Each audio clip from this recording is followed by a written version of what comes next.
if you scream, that means I just stepped on your foot by accident. Oh no, I feel no pain. I feel Let no me pain. try that out. Okay. Hey everybody, I'm Shawn with BleedingCool, and I'm here with Alex Lowe, lead writer of Mariposa, and Mariposa herself has joined us. Now, Alex, I know you're a busy man, but I just want to ask you a couple quick questions about your book.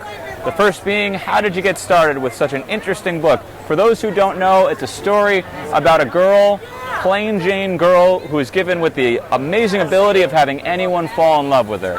What an interesting concept for a gorgeous young man like yourself to explore. Where did you get your inspiration?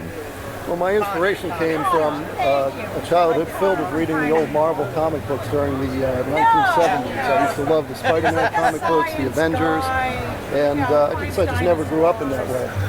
Mariposa came about, actually, it's a strange story because I was actually working on a different comic book at the time. And I wanted to test out my artist to see if he could produce work in a timely fashion. So I came up with an alternate script called The Magnificent Mariposa. So we got this script going with Mariposa, and when we took a look at the finished product, we loved it. It was my wife who actually told me that she thought this was a fantastic story idea. So we began analyzing it and said, this is the one we want to do. So that's how Mariposa was born. Now, forgive me if I'm jumping ahead in the spoiler region, but I mean, from my reading of this story, it should be every woman has her own Mariposa in her. Every woman inside, every person has that own beautiful, beautiful thing inside of them, superhero waiting to come out. Is that the message that she needs to learn? Is the man that she really belongs with the one who loved her before? Well, it's actually funny you should ask that, because there is a storyline in a future issue where one of the evil villains is named Dr. Fleshhacker, and he is a plastic surgeon to the stars, and he's trying to find out the secret of Mariposa's incredible beauty.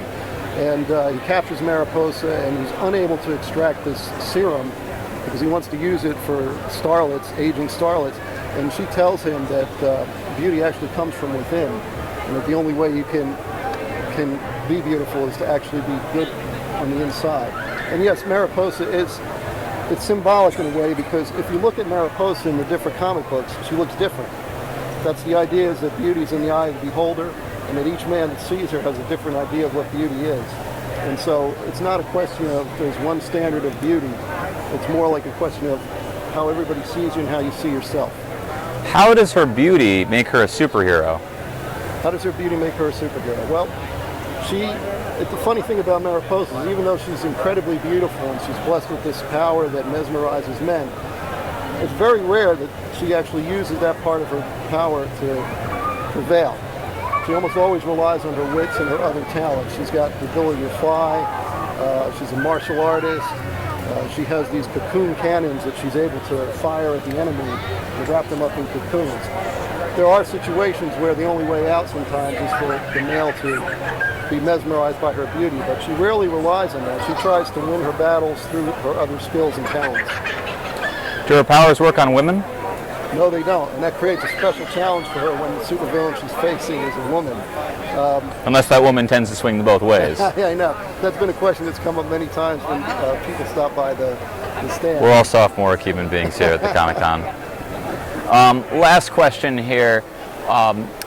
With a lot of people jumping into the horse race of indie comicdom and wanting to use this in limited potential medium to make their own stories, what advice do you give them to find a way to make time, in between all the busyness of life, to make their own story? Well, the funny part is, writing the stories is actually the easiest part of producing your own comic book. I've learned that. I mean, I turn out a lot of stories.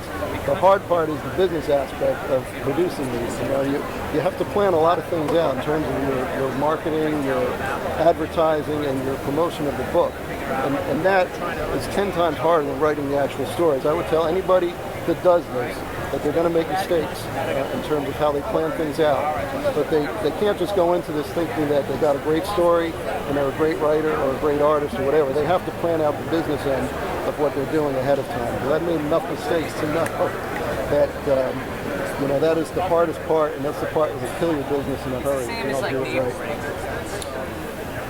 Thank you, Alex. That was wonderful. Thank you. Thank you, Mariposa. And if you're ever